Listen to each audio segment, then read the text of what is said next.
How y'all doing? Can you hear me? Am I good? Okay. I don't actually need a microphone because I talk fine without it. Okay. So I'm going to talk a little bit about acupuncture and Chinese medicine. I'm going to give you some history.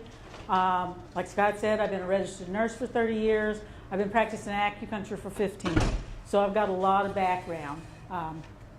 This is kind of the stuff we're going to go over today. We'll see how far we get with it because I can talk all day long. So just say it. You know, it's interesting. Originally, although acupuncture has been practiced in this country since this country's been here, you know, Chinese immigrants have been using acupuncture way before anybody really recognized it. And how it got famous or even recognized in this country had to do with Richard Nixon. When Richard Nixon went to China in 1972, which a few of you are old enough to remember when they talked about that. Most of you are not, though. But actually in 1972, what they said is Nixon opened up China because he was the first American president to go to China since Chairman Mao had taken over China and it had become communist. So this was a huge, huge deal. So he took a whole entourage of people with him. And one of the people that he took with him was a guy named James Reston. And James Reston worked for the New York Times. Well, they get to China, and of course they got a couple of translators, but not a lot, because really nobody knew what they were doing there. So once they got there, James Reston developed appendicitis. And he's having this horrible pain. And he said, you know, I thought I was going to die. So they took him to the hospital. Well, they didn't have enough translators to take a translator with them. So they kind of just dropped him off at the hospital and left. And so he said, here I am. I'm in this operating room with all these people who don't speak English. And he said, they've got me all stretched out there. And if you've ever had surgery, you know they have this drape that they kind of put between you and the surgeon. It kind of hangs up there. So he's got this drape where he can't actually see him. And he said occasionally he could feel somebody touching him. And they're all talking to each other in Chinese, so he doesn't know what they're saying. And he said he's just terrified. He said, you know, nobody's been to China. Nobody knows what they do. And so he's got visions of, you know, all these horrible things. And he said, I'm in terrible pain. And all the time this is going on, there's somebody who's standing behind me and they're pulling on my ear. And he said, I keep turning my head, but I couldn't see them, but they just kept pulling on my ear. And he said, they're talking and occasionally they're touching me. And he said, you know, I just know I'm going to die. I'm going to die there and no one's going to know because they don't even speak English. And he said after a little while, he said, they take the drape down and they roll in a wheelchair and they're indicating that I ought to get off the table and get in a wheelchair. And he kept saying, no, my appendix, I'm dying here, you know. And he said, I kept trying to pull my gown up to show them and they would, you know, no, I don't want to see that. And they kept pulling it down. So they put him in the wheelchair and took him to a room and brought him a bowl of soup. And he kept saying, no, I'm sick. No, you can't do that. But they were adamant. They were going to make him eat the soup no matter what. So he ate the soup. They brought in his clothes, started putting his clothes on him. And he kept saying, no, you don't, you know. And all the time he's trying to uncover this, but they won't let him because they just don't want to be looking at that. So they get his clothes on him. They put him back in the wheelchair, and they take him out and put him in a cab. The cab takes him back to where Nixon was at. So he jumps out of the cab with these papers telling everybody, he said, I don't know what they did to me, but I'm pretty sure I'm going to die. Well, the translator gets the paper and he said, no. It says here, they took your appendix out, you're going to be fine. Now, in 1972, when you went to the hospital and had your appendix out, you were in the hospital 2 weeks. Okay? That was just the rule. So he just didn't believe it. So he finally gets his clothes pulled up so he can look at his stomach. Sure enough, he's got stitches. He said, honestly, I was never asleep. I was awake for the entire thing. No drugs whatsoever. And they said, oh, yeah, well, we don't have drugs. He said, no, seriously, they cut me open and I didn't have any drugs. And he said, yes, that's correct. He said, but I didn't feel anything. How did I not feel anything? And the translator said, well, they used acupuncture. He said, you know, anesthesia is very expensive. We can't afford that. We use acupuncture. And subsequently, because we used acupuncture, you didn't have to not eat after your surgery because you didn't have drugs. So it's important for them to be able to see that you can eat and keep your food down. So they did all the stuff they were supposed to do. So when he came back, he wrote an article about that. That was the first time acupuncture was actually mentioned in a national topic at all. So, you know, it's gone a long ways from them. But that's, you know, that's impressive that that's what it took. The basis for all Chinese medicine is balance.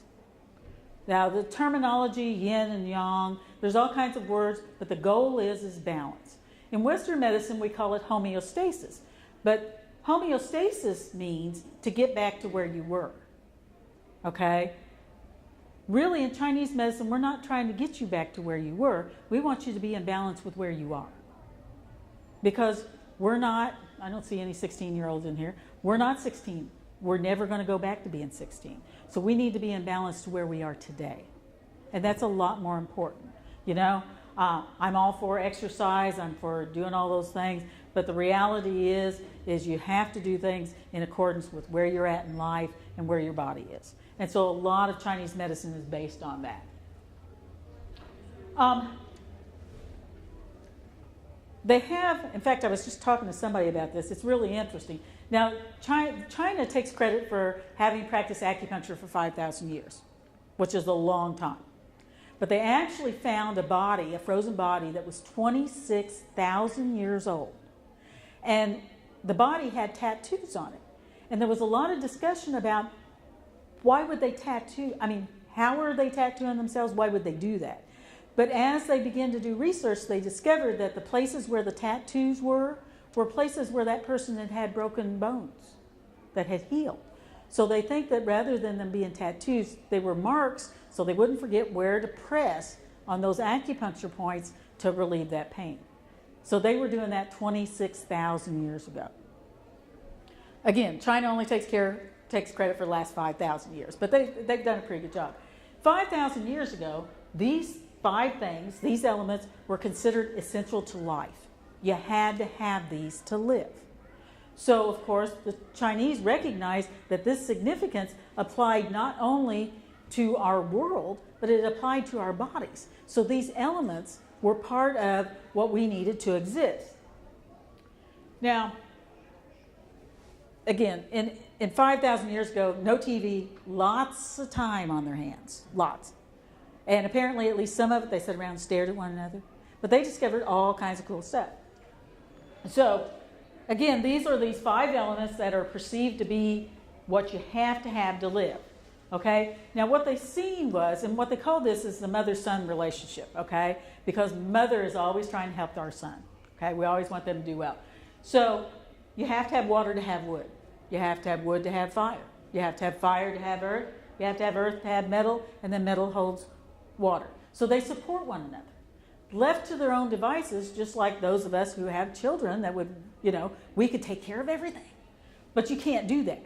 There has to be a balance. There has to be some way that you have control. So this is the control. Water, of course, controls fire. Fire controls metal. Metal controls wood. Wood controls earth. And earth controls water. So you can see that control. Again, we're going for balance. Okay? So when all of this was happening, and the Chinese were trying to figure out how energy flowed through our bodies. What they perceived was this energy flow, and they literally mapped it out. As they mapped it out, they realized that there was a direct correlation between the energy flow and certain organs. So they named the energy channels after the organ that either affected it the most or was affected by it. Now, when they did this, they discovered a direct relationship between emotions. And in fact, one of the sayings is sometimes the disease causes the emotion, sometimes the emotion causes the disease. Western medicine really does not address that, at least not in that context. You're either crazy or you're sick, but you can't be both, okay? So, and they want to fix it that way. In China, you can't do that. You cannot separate someone from their emotions. So you have to deal with that as a big picture, okay? So again, when they were figuring out all these relationships, they literally assigned emotions to the different elements, okay? Which again, turns out to be to the different channels which relate to the organs. So wood, which is green there, is where we store our anger. But it's also where we have our discipline. That's how you keep control of yourself. Heart, or fire, is where we store our joy. It's also where we store our anxiety. Earth, thoughtfulness, also where we store our depression. Metal grief, but also to plan and be in control of stuff. Water is either fear or courage. So those are the emotions that go with the elements, that go with the organs, that go with the channels. See, I'm getting that going along my line? Okay, so again, they had a lot of time on their hands. One of the things that they needed was to be able to figure out what was going on with people when you didn't have any x-ray machine. In fact, you could not be cutting up ancestors, so you couldn't cut up people, so you had to guess. They discovered by looking at your tongue, they could find a direct correlation between what showed on your tongue and how you were doing both physically and emotionally. Okay? And so this is kind of how they divided that up. So this gives you a picture of how we see this relationship. And again, these, like liver is wood. Okay? So you see how we got all that going together? So wood, liver, anger, gallbladders where we store our gall to overcome things, kidney, fear, but also the courage to do things, spleen and stomach go together, depression, but also thoughtfulness, lung, heart, where we store our grief, anxiety. So yeah, for those of you who haven't been over here where I'm standing, if you come by, I'll look at your tongue and tell you what's going on with it.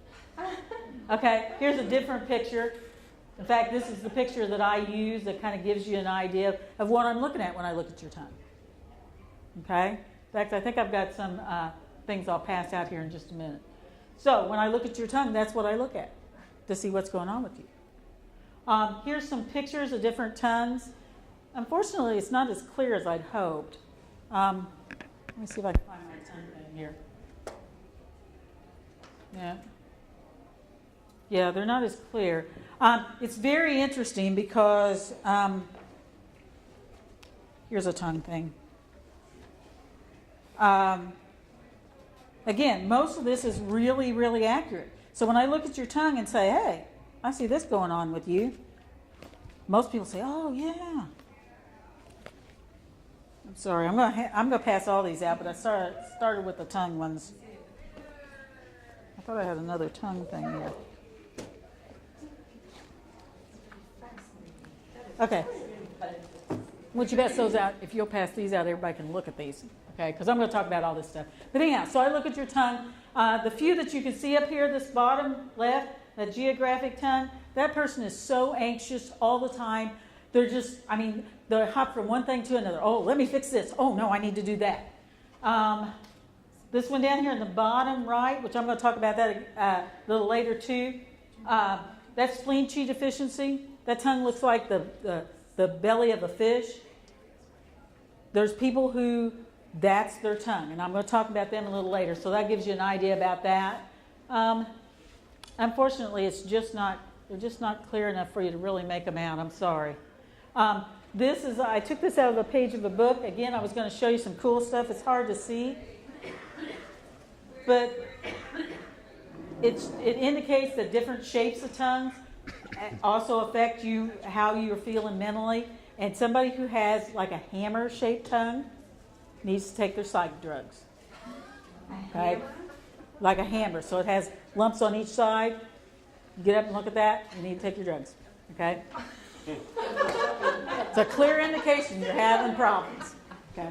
If you come to my office, I will say, so what kind of psych drugs are you taking? Did you take them today? Because it's important. Okie doke. The other thing is pulses. So when you come to my office, the first thing I do, just for my own safety and well-being, is I look at your tongue. And then I feel your pulses. So I got to tell you a story about pulses.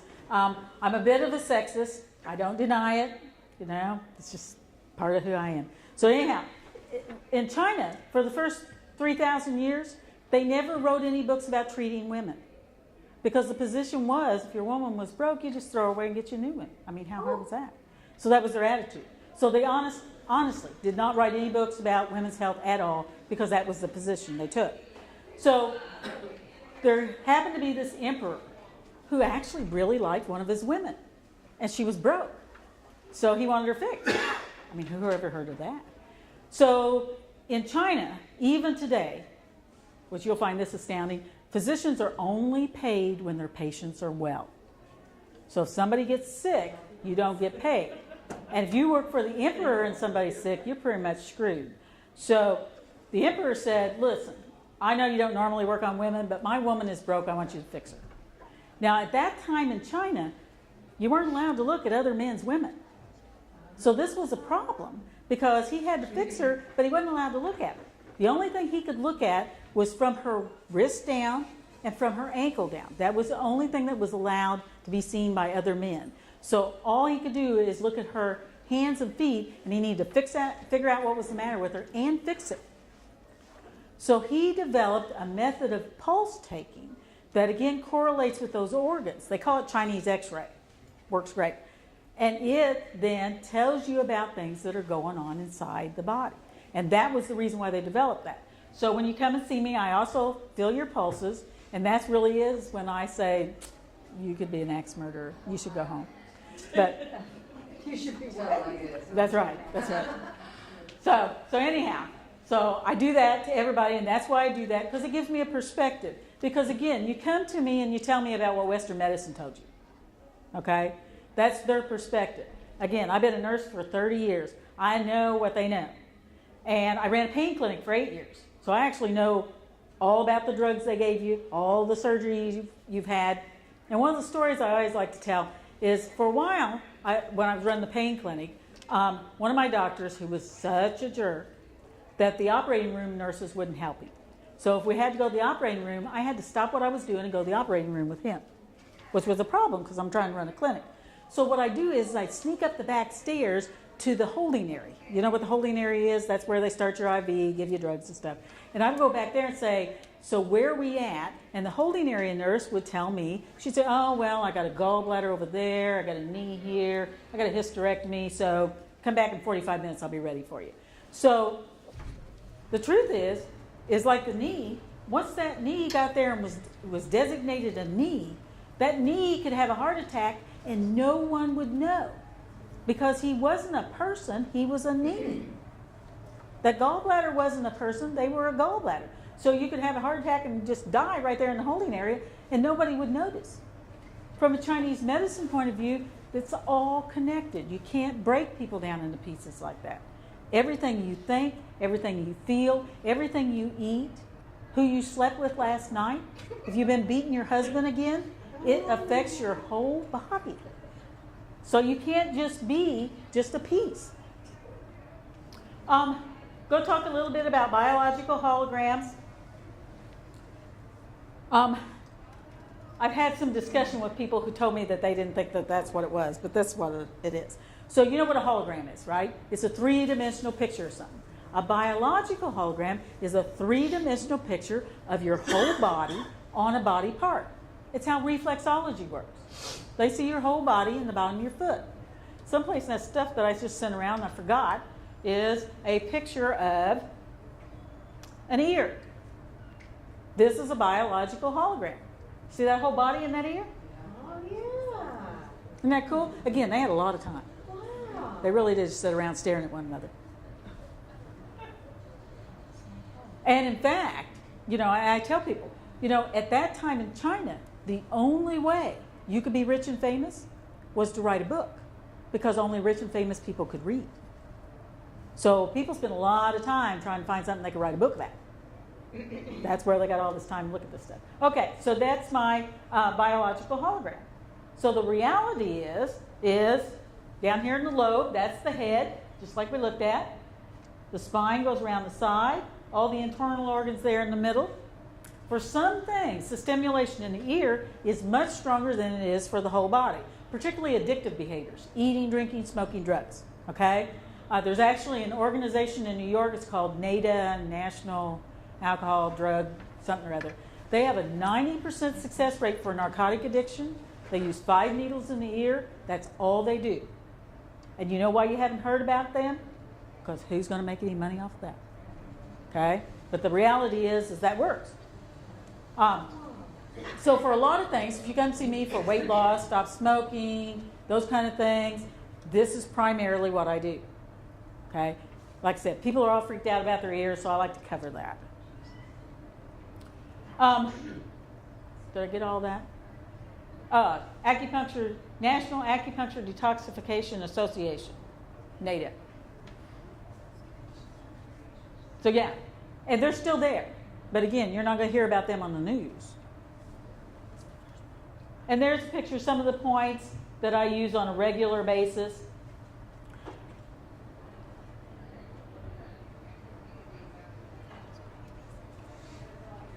I think I'm ahead of my slides is what I think. Okay. I'm going to talk a little bit about something I've discovered. I'm kind of a book freak. I love acupuncture. This is like doing magic tricks. I'm telling you, it is so much fun. So anything anybody's doing, I want to know about it. So I heard about this guy who was doing battlefield acupuncture. I was like, so what's that? But it's really interesting. So this colonel, is he a colonel? He's a colonel. And I can't remember, Air Force. I was going to say, I can't remember what branch of service he's in, but he's in the Air Force. Anyhow, he was a radiologist oncologist. Okay, so he did radiation therapy on cancer patients. In the midst of this, he stumbled across some information about acupuncture and was really interested in it and ended up going to China and some other things. But anyhow, so he first started trying out acupuncture, and I mean, he's my hero. He had everything. He had $1 million because he worked for the government. He had anybody he wanted to practice on all day long, and a herd of people to do it for him. So he had everything. So anyhow, in the course of that, he discovered that if you're in the military and you're out in the battlefield and you get shot, about 80% of the time when the medic shows up to help you, somebody's already stole the morphine out of the bag. And so then what are they going to do? So what he developed was a method of acupuncture to relieve acute pain instantly to solve that problem. And that was what he started with, which I don't know if I have pictures of his thingies. Anyhow, I have not met him. I actually, him in particular, I had read about the battlefield acupuncture, then I heard about him. I bought his book. It was really interesting. I bought his webinars, so I've listened to a lot of those. So he's like 80 years old now, but he's still a very active participant in that, in battlefield acupuncture.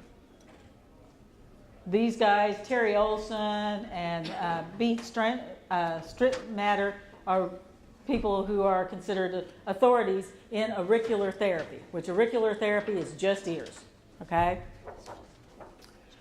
I'm ahead of myself again.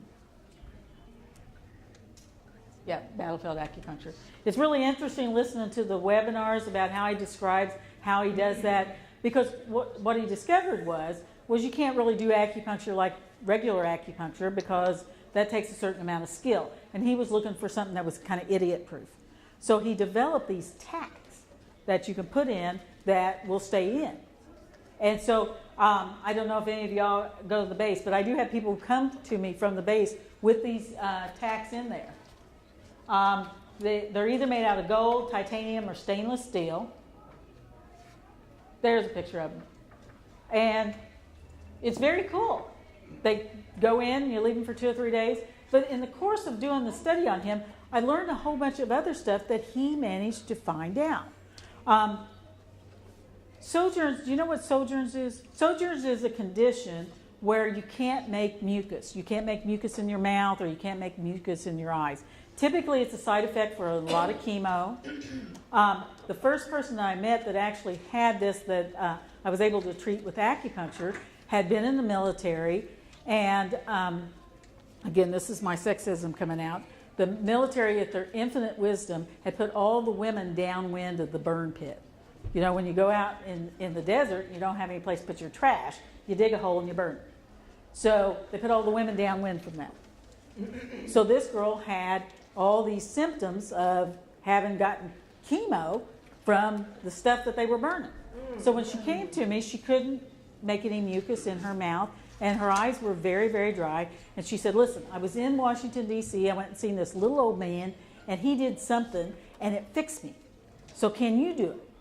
So I found out it was Dr. Neemstout. So I got a hold of him, and he gave me the protocol to do that. And when I talked to him about it, he said, yeah, he said, you know, it was the coolest thing. He said, I went to China. And he said, and I told him I could do something they couldn't do. He said, you know what they said? They said, we've been doing this 5,000 years. There's no way you could be doing something we can't do. He said, so I explained to him what it was that I did and how or what it was I affected. He said, so they brought in 3 people who literally could not make any mucus at all. And they said, we've already worked on them, you can't fix them. He fixed all 3 of them. Wow. He said he got an award in China for doing acupuncture. That's just unheard of. You know, nobody does. So anyhow, so it's really, really fascinating. So this is the battlefield acupuncture points. And again, those tacks stay in for 4 or 5 days. They do hurt a little. Now, generally, acupuncture does not hurt, but those do.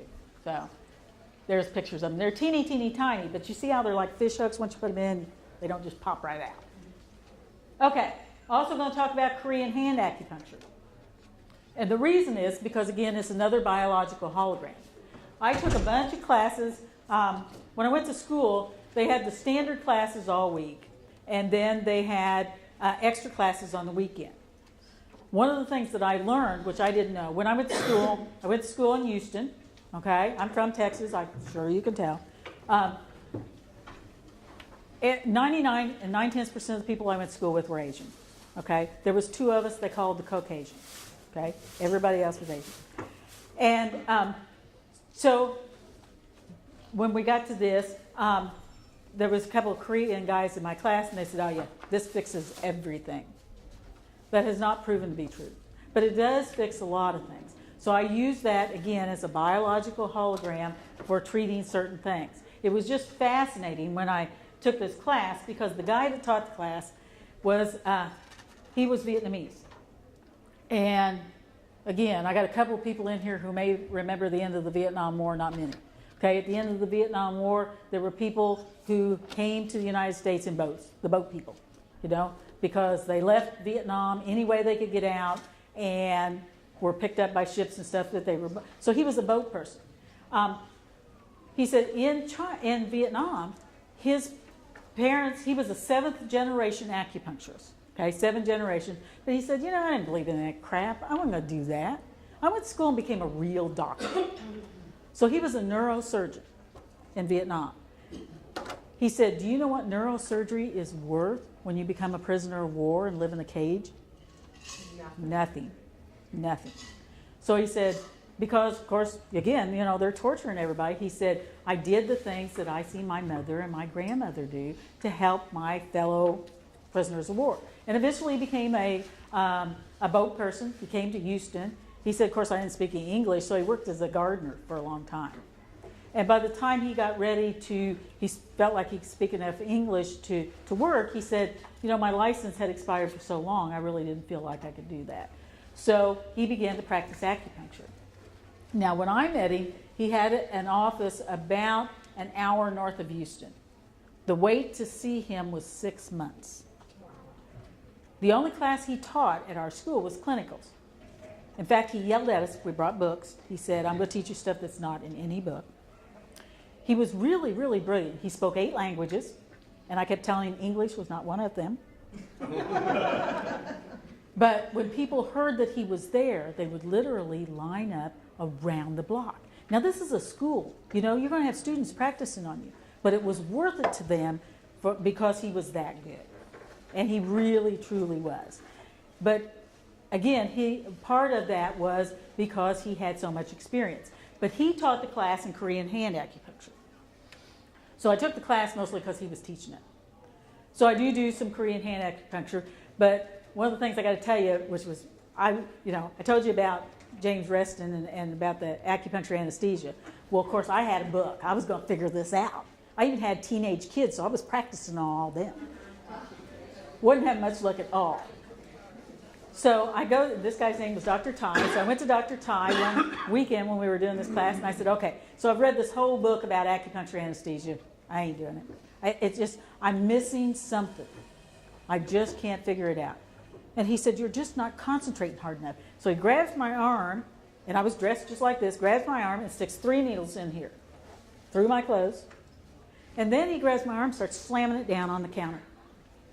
I can tell you for a fact, I had no sensation in my arm whatsoever. Wow. The next day, I had bruises all over it.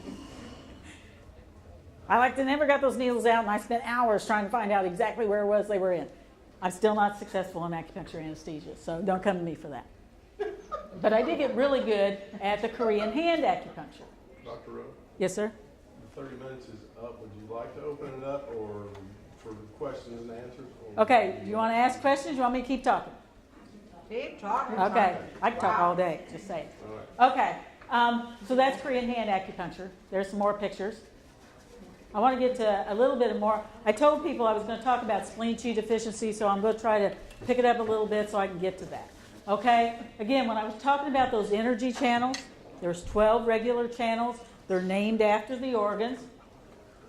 Lung, kidney, gallbladder, spleen, stomach, heart, small intestine, large intestine, gallbladder, urinary bladder, sanjiao, which is not an organ that Western medicine recognizes at all. And again, when they were figuring this out, nobody's allowed to cut up people. You can't be cutting up ancestors. So they guess. Some of their guesses were real good, some of them not so much. But sanjiao is an organ that they thought we had that we don't have. Here's a picture of the energy channels as they flow through your body. So there's about 400 regular points. Most of them, it's really interesting. Every one of those points has a very specific anatomical location. It has a name in Chinese, which I can't pronounce, and a list of things that they do.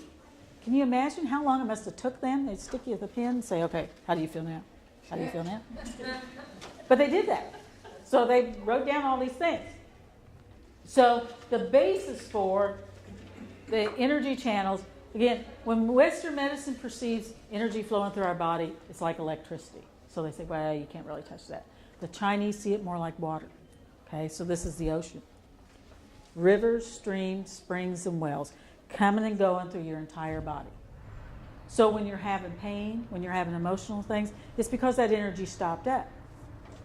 Now, occasionally you have trauma where it's just, that's what caused your pain. Sometimes it's because of emotional things, physical things. Usually it's a combination thereof, because you really can't separate yourself from the emotions. Western medicine's solution to all problems is dynamite. Okay? You have pain, we'll have surgery. Your stomach's upset, we'll give you drugs. It may or may not solve your problem, but you still have the side effects from the dynamite. Scars, side effects, or drug side effects. In Chinese medicine, instead of blowing things up, we try to take some logs off your dam. Try to relieve that very subtly. So it's not dramatic, oh my God type stuff, so much as it's, oh yeah, this is a little better today. It's a little better the next day. So it's a different perception. And that's the goal. Wang Di, who's the father of Chinese medicine, it's really interesting. The Naijing, which is the original medical book, was written on the basis of, it wasn't a book like ours, it was a question and answer.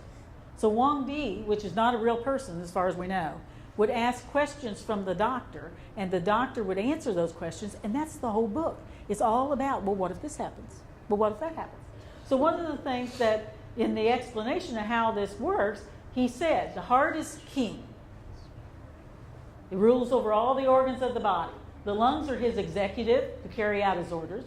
The liver is his commandant who keeps up the discipline. The gallbladder, his attorney general. The spleen, his steward who supervises the 5 tastes.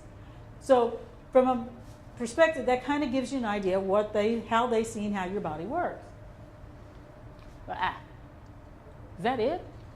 Where's the rest of my thing? I have another one. Hang on.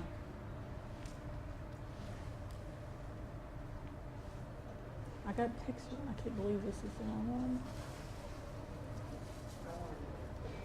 I'm done. He'll get us now. He'll get us now.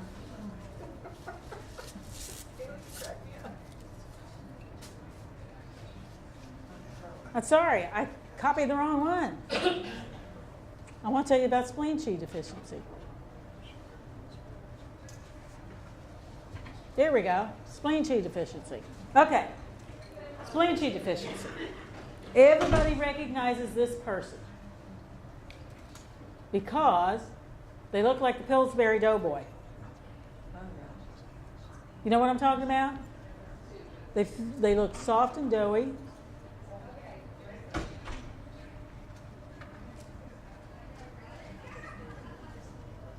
There we go. Okay. They look soft and doughy. They look like if you stuck your finger in them, it would just sink in. Okay? They're almost always depressed. Despite the fact they're usually obese, they don't eat much. And they're always kind of got their head down. Okay? Poor appetite, but their abdomen's distended. They're tired all the time. They're pale, kind of doughy type people. That's spleen Chi deficiency. When you look at their tongue, the whole center will be really thick white, and they'll be very, very depressed. They typically, because they're trying to lose weight, they eat lots of salad. They eat all that cold stuff, which is really not good for them. Again, they don't eat very much, but they spend their time worrying about things. They think about things all the time. They're always trying to solve problems. Think about it. You got somebody at work that does that because they won't even leave for lunch. They'll bring their food in because they're afraid something will happen while they're gone. So they got to eat while they're at work. Dampness, their joints hurt. They feel achy all the time. Like I said, they're depressed. Some of the points that I would use for that, let's see if I got a picture of this point. I sworn I had pictures. You can't see it. Oh, darn.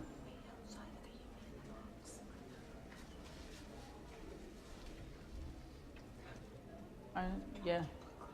The first point I would use is right in here. Anyhow, that's REN 12. And it's 4 chun above the belly button. And how you measure that, a chun, which is really ingenious that they figured this out, because everybody's a different size. So the unit of measurement is the width of your thumb. Because your thumb is designed for your body. So instead of using my thumb to measure stuff, I look at your thumb and say, oh, okay.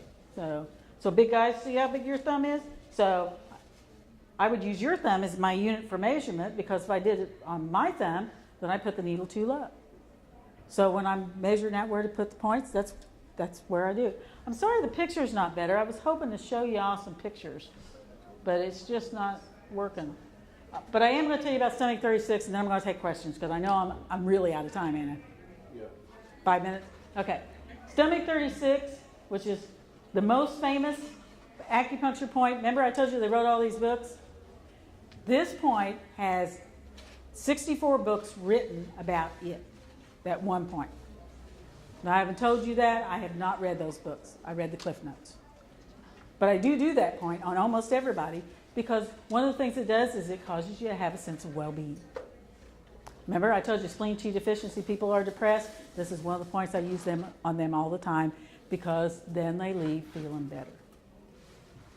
Okay? I'm sorry I can't go on with the other stuff because I've got 5 more minutes, so I want to answer a few questions anyway. Questions? Yes? Where's your office and how do we get an appointment? I have offices here in the bar and in Fort Walton. You know Harvest Village. I'm over there on the far west side there. And I'm in Fort Walton on Beale. Okay. Right before you get to Yacht Club. You have to call, make an appointment. What's the name of your clinic? You just call me, Cheryl Welch. Okay? I'm in the 8th Element Wellness Clinic in Fort Walton, and Navarre Healing Arts here. So, but unfortunately, because I wake up in a whole new world every day, so you can't just show up. You have to call, because I may be at one place or the other place. Nobody knows where I'm going to be for sure. Not even me. Yes, ma'am. If someone comes to see you for like an initial consultation, you just kind of check them to see do they have to come with complaints, or can they come and just do an assessment? You can always come and talk to me. I don't charge anything for that, and I can say, oh, we can do this, or I can see that. You know, I don't do that. If you typically you come, you go ahead and have a treatment while you're there. So we kind of plan on that. It's very addictive. So I do have people who come and just flop down the chair and say, there's nothing wrong with me, stick some needles in me. So I'm good for that too. I mean, I really do have people who do that. It is addictive because you're so relaxed and you feel so good. There's no side effects. It absolutely helps pain. I treat everything. I do acupuncture facelifts for you ladies. I do acupuncture for virtually any kind of pain. Okay. Typically, like I said, I do a tongue and pulse diagnosis to find out how much of what your pain is really physical and how much of it is emotional. Okay. I do not solve emotional problems. I'll point them out to you, and I'll do what I can as far as acupuncture, but that's not my degree. You know, in China, they do no psychoanalysis. Nobody cares how you feel, but they do need for you to go to work, so they do have treatments so that you can get up and go to work. Okay? Any other questions?